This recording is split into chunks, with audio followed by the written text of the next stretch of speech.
지난 시간에 저희가 그 촉수적인 사고에 대해서 얘기를 했었는데, 제가 왜 맨 첫 시간에 해로웨이가 선언을 2개 더 앞으로 할 것이다 라고 이제 말씀을 드렸잖아요. 그 약간 착오가 있었던 것 같아요. 그러니까 그 해로웨이가 인터뷰할 때 이제 그런 얘기들을 했었는데, 그 인터뷰하고 나서 저 책이 나왔어요. 저는 저 책을 먼저 읽었고 인터뷰를 나중에 읽었고, 그래서 보니까 이렇게 명확하게 이 책에 실려 있다라는 언급이 있는 거는 그 한 개밖에 없는데, 어제 했던 거, 지난 시간에 했던 그 솔루신이라고 하는 이제 챕터가 있었고요. 그것이 이제 솔루신 선언입니다. 솔루신 선언인 것 같아요. 거의 99% 정확할 겁니다, 아마. 이렇게 다시 봤더니 그런 것 같고요. 그리고 다음 시간에 할 게 이제 그 오줌으로 가득 차다라고 하는 게 있는데, 그게 그 데스라고 하는 이제 에스트로겐, 그러니까 에스트로겐 호르몬이죠. 그래서 호르몬에 관련된 여러 가지 얘기를 해서 그 해로웨이가 자기는 그것을 데스 매니페스토다 이렇게 이제 얘기를 했었어요. 그 인터뷰에서. 그래서 그게 이 책에는 이제 그 오줌으로 가득 차다 이렇게 실려 있고요. 그 다음에 챕터 6번째 챕터에 있는 게 이제 Making Keen이라는 또 하는 게 있습니다. 그게 한 5페이지 정도 되는데 굉장히 짧은 하지만 강력한 그런 거고, 그게 이제 그 Making Keen 매니페스토인 것 같습니다. 그래서 지난 시간에 우리가 매우 역사적인 3번째 선언을 읽었습니다. 그걸 모르고 지나갔네요.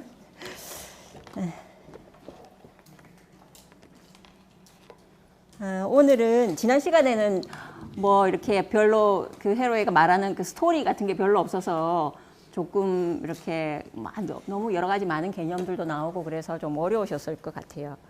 오늘은 이제 전반부에는 개념들이 나오고 후반부에는 이제 또 여러 가지 이야기들이 나옵니다.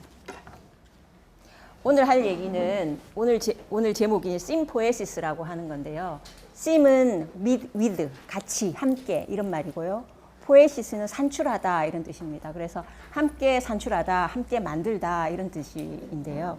사실은 이제 이 심포에시스라는 말은 오토포에시스에 이렇게 대항해서 나온 말입니다. 원래 오토포에시스란 말은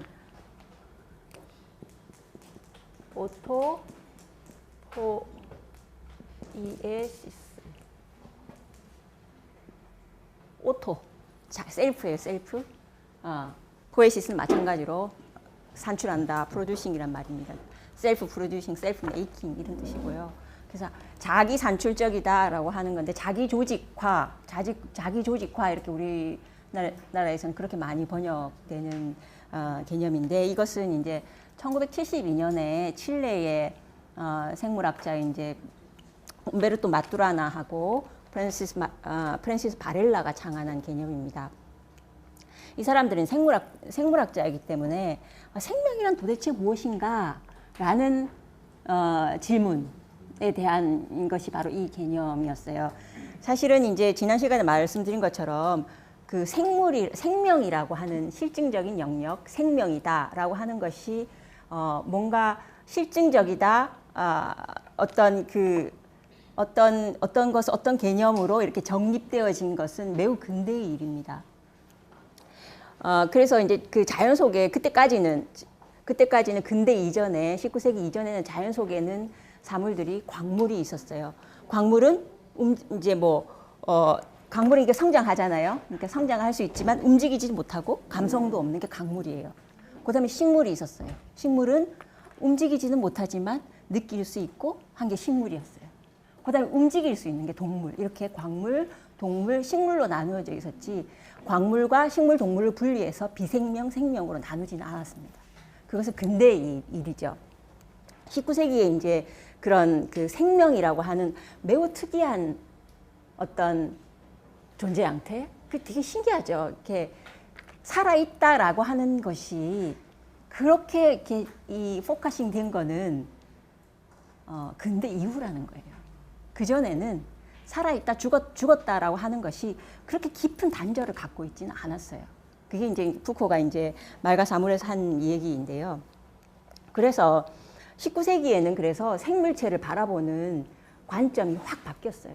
생물체는 구조, 이렇게 뭐 뼈가 있고, 뭐 혈관이 있고, 뼈가, 척추가 있고, 이렇게 구조가 있잖아요. 그래서 그 근대 이전에는 구조 중심으로 바라봤어요. 그래서 구조의 차이들을 분류표에 이렇게 쓴 거죠. 뭐 떡잎이 2장이다, 3장이다, 뭐 이렇게 수술이 몇 개다, 이런 식으로 이렇게 구조를 쓰게 됐었는데요. 그런데 이제 살아있다라고 하는 것이 중심이 되니까 19세기에는 어떻게 됐냐면 구조와 기능이 역전이 일어났어요. 그 이전에는 구조와 기능은 그냥 같이 가는 거였어요. 같이 가는 거. 그런데 왜냐하면 구조라고 하는 것은 죽어도 그냥 구조는 있는 거잖아요. 죽어도 뼈도 있고 다 있잖아요. 그런데 기능이라고 하는 것은 살아있을 때만 의미가 있는 거예요. 기능, 뭔가 생명체의 기능이라고 하는 것은 살아있을 때 사는 어떤 행위의 일종인 거죠. 그래서 살아있을 때 기능이라는 게 의미가 있기 때문에 기능이 이제 우선이 되게 됩니다. 그래서 우리가 이렇게 순환기, 소화기 이렇게 하잖아요. 기능을 중심으로 하는 거예요. 그래서 기능에 따라서 이제 구조는 기능이 아주 이렇게 종속되어져 있는 기능에 의해서 그 기능이 필요하기 때문에 발생되어지는 그렇게 이제 이해가 됐었습니다. 그래서 이때 뭐 가령 이제 키비에 같은 사람은 이제 그 1800년도에 이제 생물학자인데요. 이 사람이 생각해 보니까 초기에는 생존의 기능이 가장 우선하는 것 같아요. 살아 있어야 느끼잖아요. 살아 있어야 먹잖아요. 그러니까 생존 기능이 제일 우선하고 나머지 이 생존 기능에 관계된 기관들이 그래서 먼저 생기고 나머지 기관들은 나중에 이렇게 그것에 파생되는 것이다. 라고 이제 그 주장을 했다고 해요. 그리고 이제 말기에는 이제 아니야 신경계가 제일 우선이야 뭐 이렇게 지금 이제 생물학자들은 비슷한 생각이죠. 신경계가 우선이다라고 이제 얘기를 했다고 합니다. 퀴비에는 대단한 사람이었대요. 이렇게 그 고각 이렇게 발굴을 하면 뼈 한 조각이 나오면 그 뼈 한 조각으로 이것이 포유동물인지 이게 무슨 초식성인지 육식성인지 알 수 있었다는 거예요. 왜냐하면 가령 이빨이 나왔다고 치면 소의 뭐 이렇게 초식 동물이라고 하면 어금니가 아주 튼튼할 거잖아요, 그죠? 그러면 그거를 가지고 이게 어떤 발굽을 가지고 있는지 이런 것들 다 이제 유추해내는 거죠. 그 얘기는 뭐냐면 동물의 어떤 기관이라는 게 굉장히 유기적으로 짜여져 있다라는 개념이 그때 생긴 거예요. 그 이전에는 그런 개념은 없었어요. 그냥 이게 쭉 나열되는 것들이었단 말이죠. 그런데 그렇게 우리가 이렇게 유기체 이렇게 살아있는 것들 생물을 유기체라고 하지 않습니까? 그래서 뭔가 이렇게 유기적 구조 이렇게 하면 뭔가 이렇게 굉장히 얽혀져 있는 구조 그렇게 말하죠. 그 유기적인 구성이 이렇게 포커싱 된 게 바로 근대 얘기라는 거죠.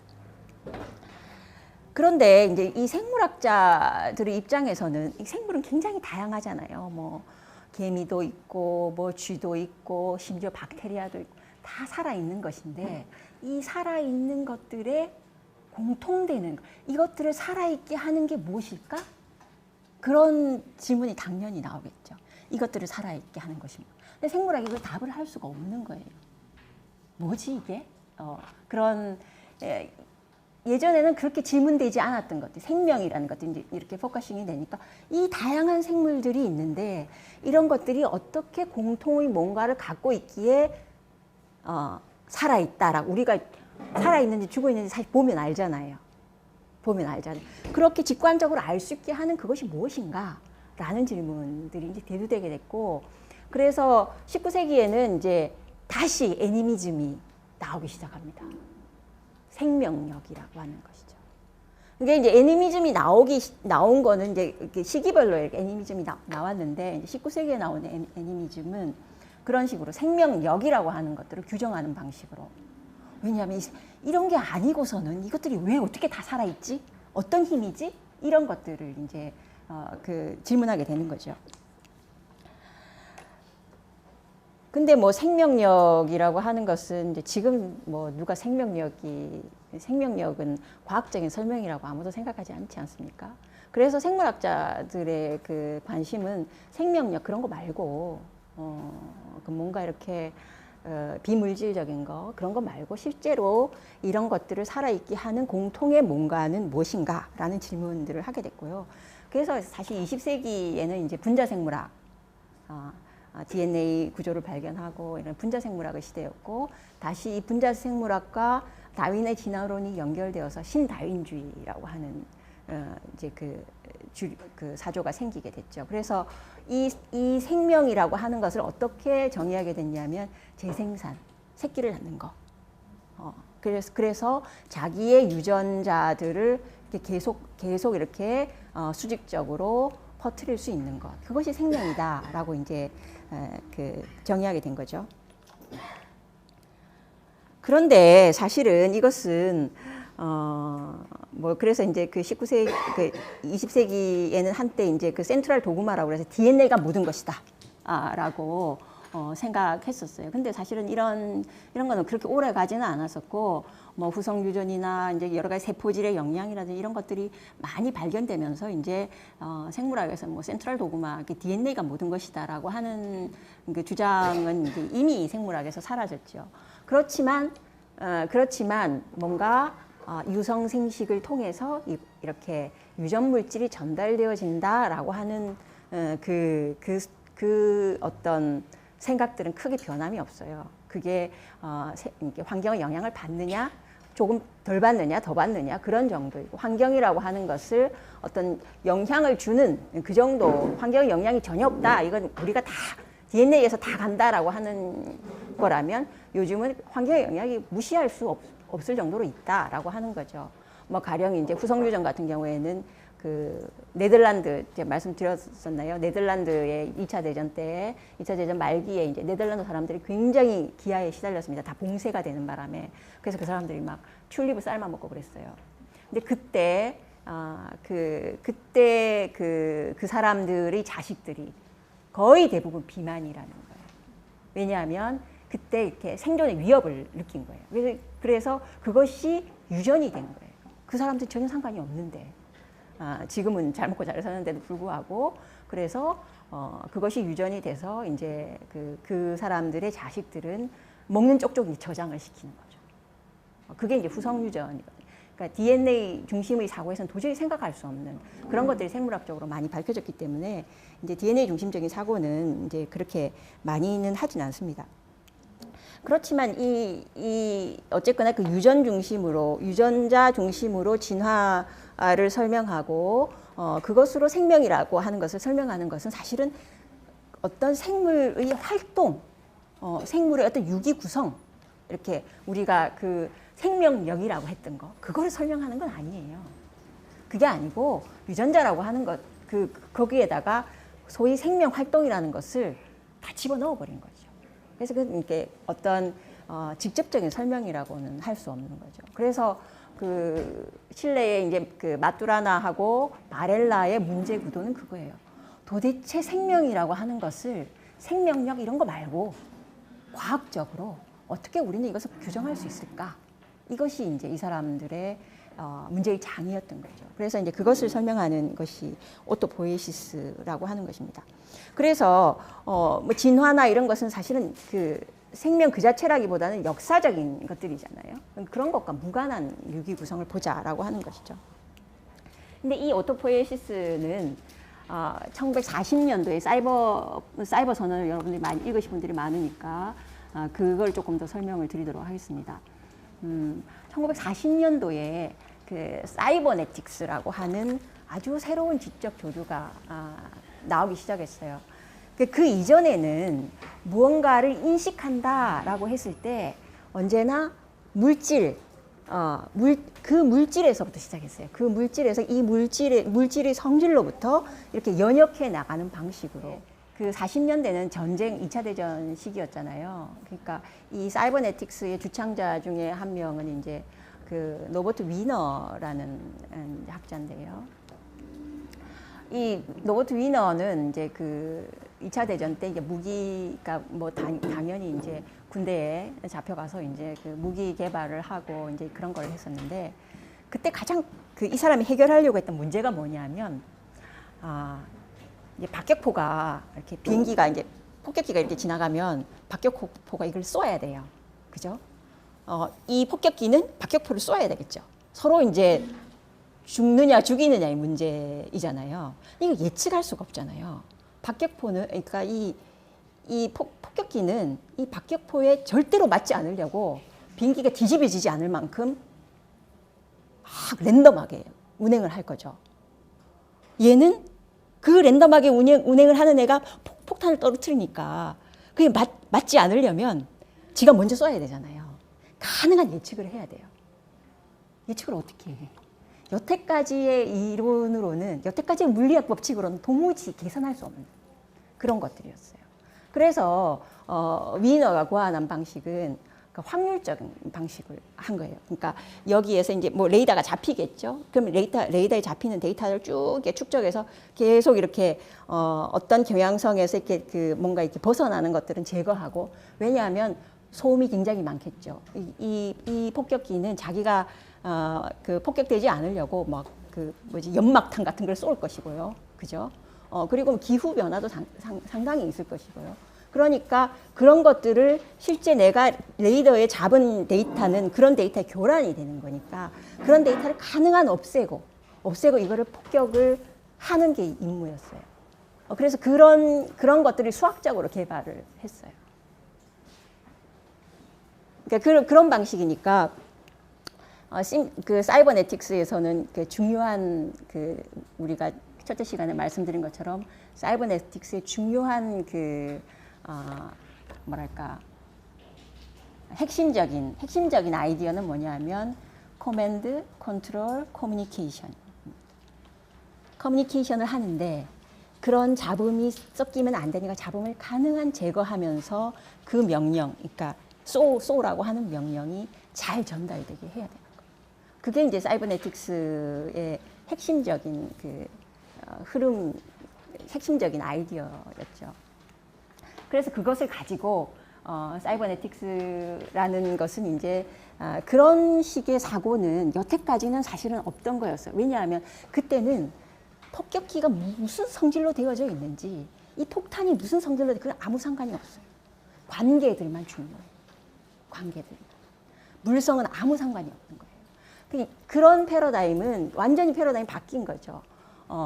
예전에는 뭔가를 그 인식하고 뭔가를 알고자 했을 때는 그 물성으로부터 어떻게 그것이 다르게 변해 나가는가 하는 것들을 이렇게 계속 탐구해 봤다면 물성 아무 상관없다. 그런 것이 아니라 그것들이 관계가 어떻게 되는가 하는 것들로서 보게 된다는 거죠.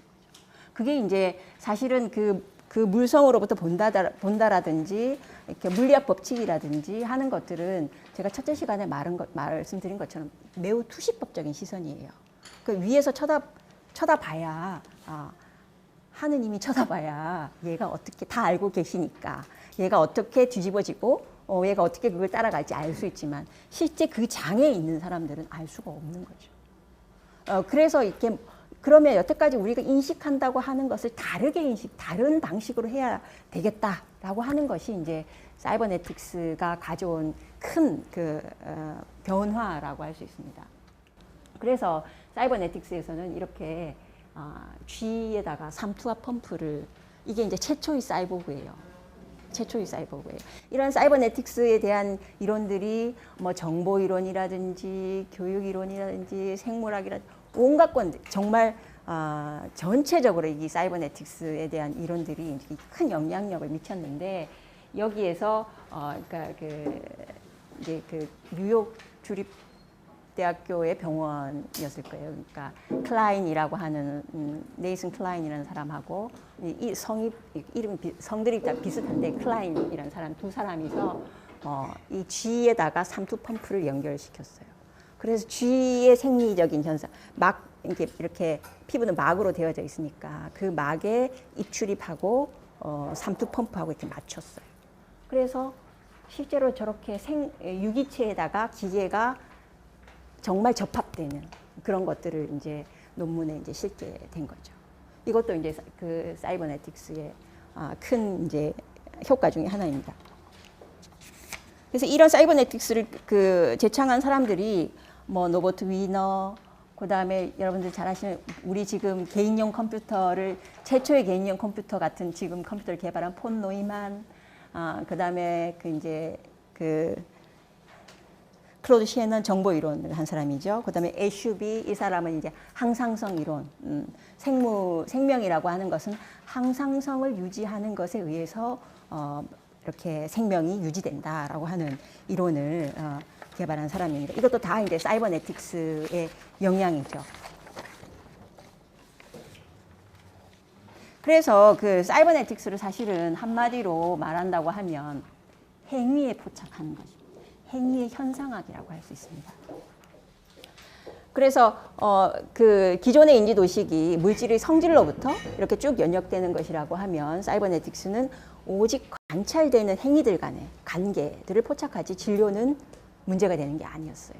그래서 바를라는 이것을 종합에는 두 가지 방식이 있다. 이렇게 물질, 진료의 성질로부터 종합하는 방식, 그것이 물질적인 종합이라고 하면 관계들을 보는 방식, 그것은 비물질적인 종합이다. 이제 이렇게 정리를 하기도 합니다. 그래서 그런 그 같은 맥락에서 이제 애슈비가 그 유기적 구성의 어떤 통일성을 가져오는 것은 항상성이다. 호메오스테시스 많이 들어보셨죠? 그래서 항상성이다라고 이제 설명을 했죠.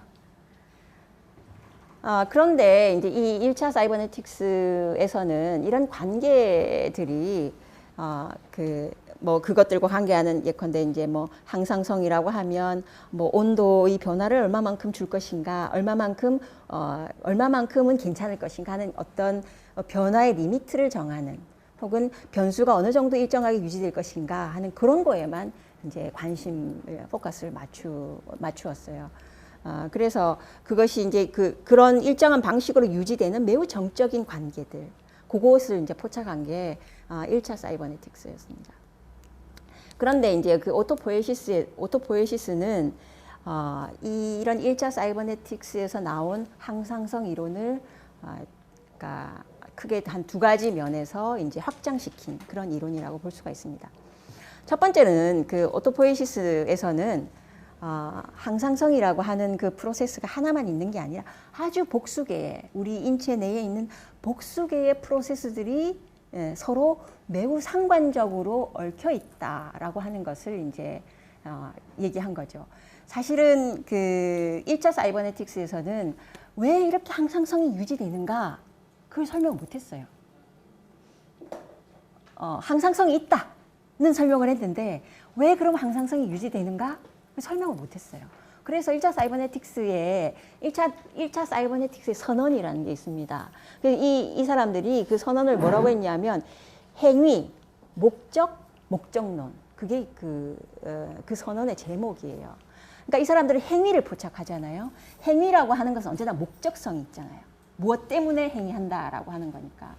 그래서 살려고 항상성을 유지한다라고 되는 거죠.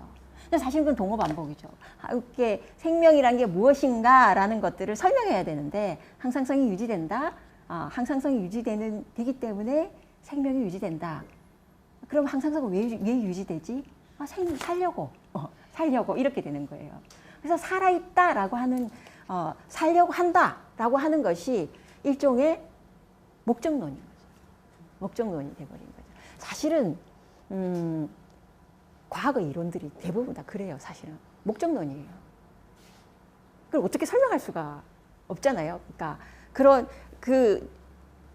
귀납적으로 과학의 법칙들을 도출하지만 그 귀납적인 그런 관계들이 꼭 그러한 법칙으로 정식화되리라는 보장은 없어요. 보장은 없죠. 그러니까 지구와 달의 만류 인력이다. 그런 인력이 있다. 그러니까 그런 관계들이 있다라고는 말할 수 있지만 그것이 만류 인력이다.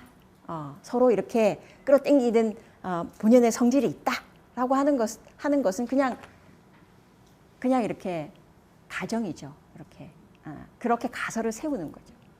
그런 방식으로 이제 이 사람들은 1차 사이버네틱스에는 그렇게 해결을 했습니다. 근데 2차 사이버네틱스는 이제 네오 사이버네틱스라고 하고 2차 사이버네틱스라고도 하고 이제 그런데 이 2차 사이버네틱스에서는 이제 관심을 둔 것이 이것이 아주 재기적인 프로세스입니다. 그러니까 오토포ie시스에서는 무엇을 이게 이제 유명한 그리는 손이죠. 서로가 서로를 그리는 재기적인 거. 슬폭과 신간기 이제 오토포ie시스인데요. 오토포ie시스는 아까 그 상호 전속을 말씀드렸고, 그 다음에 이 오토포ie시스는 또 이제 1차 사이버네틱스에서 결여되어 있던 게 뭐냐면 그렇게 뭔가 어떤 그 유기적인 관계들, 항상성을 유지하는 그런 관계들, 그러니까 1차 사이버네틱스 항상성이라고 말했던 그런 관계들을 스스로 생산하는 프로세스라는 거예요. 그것이 어떤 생명력이나 살려고 한다는 목적이나 그런 게 아니라 그것을 스스로 생산하는 것. 그것이 생명이다. 스스로 생산할 수 있는 것. 그러니까 그것이 자기 동일성이에요.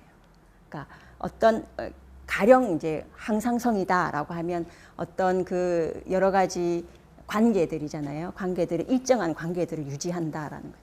그런 유지하는 관계들을 다시 생산한다는 거예요. 그 관계가 그 관계를 생산하는 힘이라는 거예요. 무슨 말인지 아시겠죠? 이 손이 이 손을 그리고 있는 것처럼. 그 관계, 항상성을 유지하는 그 관계가 그 관계는 하나의 프로세스인데 그 프로세스가 다시 그 관계를 다시 산출하는. 그래서 매번 우리의 그 기관들의 그 관계들은 매번 새로 만들어지는 관계다라고 하는 게 오토포이시스의 큰 그 핵심적인 개념이죠. 그래서 1차 사이버네틱스에서는 관계들의 매우 정적인 거, 서로 그 관계가 얼마 이상을 벗어나지 않는 거. 제어 이론이죠. 제어 이론. 온도가 델타 T가 뭐 0.5도에서 1도 정도 이하로는 왔다 갔다 하지 않는 거. 그게 제어 이론이죠.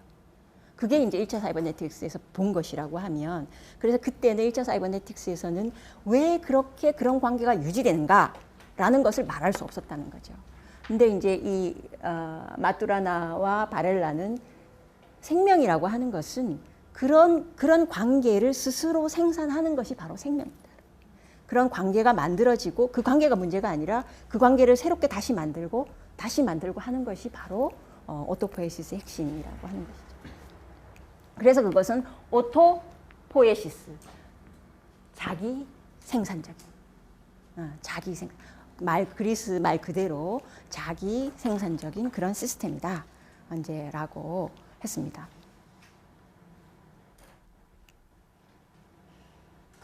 그래서 그 오토포ie시스 시스템은 그게 하나의 구성소라고 하면 우리 이제 그러니까 공간적인 어떤 구성소라고 하는 것은 이렇게 요소들일 텐데 그것이 어떤 공간적인 위치를 차지하고 있잖아요. 그 공간적인 관계들, 우리가 유기적인 관계라고 하는 것들, 그러니까 19세기에는 그 유기적인 관계에서 뭔가 이렇게 잘 짜여 있는데 이게 명령하는 녀석이 없는데 어떻게 짜여 있지? 그래서 명령하는 녀석을 생각하게 된 거잖아요. 그래서 그게 생명력이야. 생명력이야. 뭐 이렇게 말한 거예요. 그리고 과학은 사실 그걸 말 못했어요. 생기론은 그걸 말했지만, 과학은 이제 그런 관계가 있다. 그 정도만 말했지. 그것을 그렇게 만드는 유기적 관계를 만들게 하는 것이 무엇인지 그걸 말 못했고요. 그래서 생명을 정의하기 위해서 나중에 이제 그런 생명을 복제하는 거, 유전하는 거, 그것이 이제 생명의 본질이다라고 이제 얘기하게 된 거고, 오토포ie시스에서는 그것이 아니라 이것이 기계라고 하면 기계가 스스로 그 관계를 새롭게 계속 그 관계들을 새롭게 산출하는 기계라. 그러면 어떻게 되겠어요? 이게 고립되어져 있는 게 아니잖아요. 환경하고. 그죠? 환경에 이렇게 시스템이 맞닿아 있잖아요. 그러면 그 환경에 들어오는 입력과 출력에 의해서 계속 자기 경계를 바꾸는 시스템인 거예요. 계속. 그래야 되겠죠. 경계를 바꿔야지 그 관계가 유지될 거 아니에요. 그러니까 1차 사이버네틱스 뭔가 들어오면 이거 잡음이야. 그래서 해소하려는 방식으로 해소하는 방식으로 그것을 봤다면 해소가 안 되죠. 그것을 다시 자기화시키는, 그것을 자기의 산출의 능력으로 만드는 거. 그게 오토포ie시스라는 거예요. 그래서 오토포ie시스에서는 경계가 고정되어 있는 게 아니에요. 이런 거예요. 경계는 매우 가변적이에요. 여기 이 바깥에 환경이라고 하는 게 있는데 환경적인 요소가 들어오면서 다시 이 경계가 다시 만들어지고 하는 것이 오토포iesis 시스템이라는 거죠. 그래서 이런 메커니즘을 하나의 어떤 그 바렐라는 하나의 기계다라고 하면 오토포iesis 기계다라고 말하는데 그 기계의 특징을 이렇게 정리합니다. 첫 번째는 이 오토포iesis 기계는 모든 변화를 자기 유지에 관여시킨다라는 거예요. 어떤 변화가 오든지 간에 자기 유지에 관여시킨다. 그 다음에 두 번째는 이제 이 오토포ie시스는 그래서 그렇게 자기를 그때마다 경계가 만들어지잖아요. 경계가 고정되어 있는 것은 아니지만 계속 그때마다 경계가 만들어지고 그것이 하나의 독립적인 프로세스이기 때문에 그 프로세스가 있는 한 개체성을 가진다는 거예요. 살아있다 하고 하는 어떤 개체성을 가진다라는 거죠. 내가 제 몸이 가지고 있는 그런 프로세스, 그러니까 독립적인 프로세스, 이 책하고는 전혀 다른 프로세스, 이런 것들 때문에 내가 개체성을 가지게 된다라고 이제 말하게 되는 거죠. 근데 그것을 그러면 오토포ie시스가 아닌 기계, 가령 자동차 이런 거랑 비교를 해봅시다. 그러니까 자동차 같은 경우에는 자기가 산출하는 기능 달리는 거잖아요. 그죠? 자동차가 산출하는 기능은 달리는 거잖아요. 그 달리는 게 자기를 만들지는 않잖아요. 그죠? 그런데 우리는 심장이 뛰어요. 심장이 뛰는 게 자기 심장을 만드는 거예요. 그렇잖아요? 심장이 어떤 다른 목적이 있는 게 아니라 예전엔 그렇게 생각해요. 심장이라고 하는 것은 이 생명 전체를 살리기 위해서 그 생명 전체를 살리는데 복무하는 것으로 생각했는데 근대에는 그런 게 아니라 이 사람들의 설명에 이 심장이라고 하는 것은 심장이 띵으로서 자기를 만드는 거예요. 심장이 띵으로 자기를 만들고 위는 자기가 뭔가를 소화를 하면서 자기 위를 만드는 거예요. 그런 방식이 오토포ie시스예요. 그렇지만 자동차는 그렇지는 않죠. 그걸 이제 바렐라는 아로포ie시스라고 얘기합니다. 그것은 이제 아로는 그러니까 어떤 수동적인 이렇게 이제 그 행위를 받는 이런 거라고 볼 수 있죠. 그 다음에 세 번째 특성은 이 같은 말인데 사실은 오토포ie시스가 어떤 단위체인 이유는 그것이 스스로 그 작동이 스스로 경계를 만들기 때문이에요. 경계를 만들지 못하는 한 죽은 거잖아요. 그러면 단위체가 되지 못해요. 그래서 이 오토포ie시스 기계다, 유기구성이다고 하는 것은 유기구성이다라는 그 말에 어떤 의미가 있는 게 아니에요.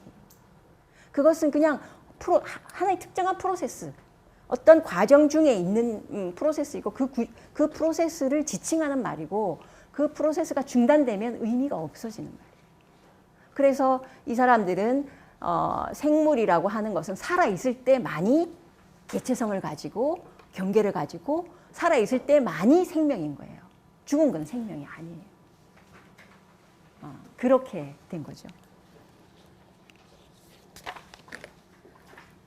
그 다음에 이제 제일 마지막 오토포ie시스 기결이 이게 굉장히 모순적이고 이것에 대한 논문도 굉장히 많이 나오는데요.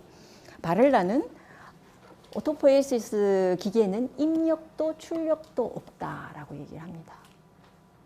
여태까지 경계가 있다, 경계가 있다라고 얘기했잖아요. 경계가 있다는 건 바깥에 있다는 얘기잖아요. 근데 입력도 출력도 없다라고 얘기해요. 그 말은 무슨 말이냐면 입력도 출력도 없다라고 하는 말은 경계가 없다는 말과 같아요. 사실은 나와 다른 무엇이 있는데 나한테 아무 영향을 미치지 않아요. 그건 없는 거나 마찬가지예요. 그렇잖아요. 제가 그 멀티 유니버스를 얘기했잖아요. 그러니까 물리학자들이 양자역학을 막 계산해 보니까 우리 이 유니버스에는 막 멀티에 엄청나게 많은 우주가 있다. 그럼 우리 그 우주를 몰라요. 아무 영향을 안 줘요. 없는 거나 마찬가지죠. 그렇잖아요? 그러니까 입력도 출력도 없다라는 의미는 뭐냐면 외부가 아무리 있어도 그것이 외부로서 기능하지 않는다는 얘기예요. 그 말은 이거는 이제 사실은 이 오토포ie시스의 가장 혁명적인 건데 여태까지의 인식론이나 여태까지 생물을 볼 때는 내가 있고 그것을 관찰하는 대상이 있는 거예요. 그런데 그게 아니라 이 사람들은 생명이라고 하는 것은 이것을 통합하는 시스템으로 보는 거예요. 그러니까 바깥이 없어요. 가령 그것을 교란시키는 어떤 이펙트가 딱 왔다고 봅시다. 뭐 이렇게 지금 미세먼지가 많으니까 미세먼지가 와서 분명히 우리의 인체들은 교란이 됐을 거예요. 교란이 됐는데 그건 우리 입장이에요. 관찰하는 우리 입장이에요. 우리는 미세먼지를 알고 목이 따끔거린다라는 걸 알지요. 그래서 그 두 개를 연결시키는 거예요. 그래서 정말 인체 입장에서 보면 이거예요. 뭔가 다른 퍼터베이션이 있었는데 그것을 다시 자기 산출적인 것으로 만들어버린 거예요. 바깥이 없는 거예요. 바깥의 영향을 받는 게 아니에요. 자기가 그것을 가지고 이렇게 다시 만들어버린 거. 다시 만드는 거. 그런 의미로 오토포ie시스 시스템은 입력도 출력도 없다라고 이제 바렐라가 얘기했어요. 그러니까 이거가 이제 가장 그 오토포ie시스를 그러니까 어렵게 만드는 것이고 이해하지 못하게 만드는 것이고 뭐 그렇긴 했어요.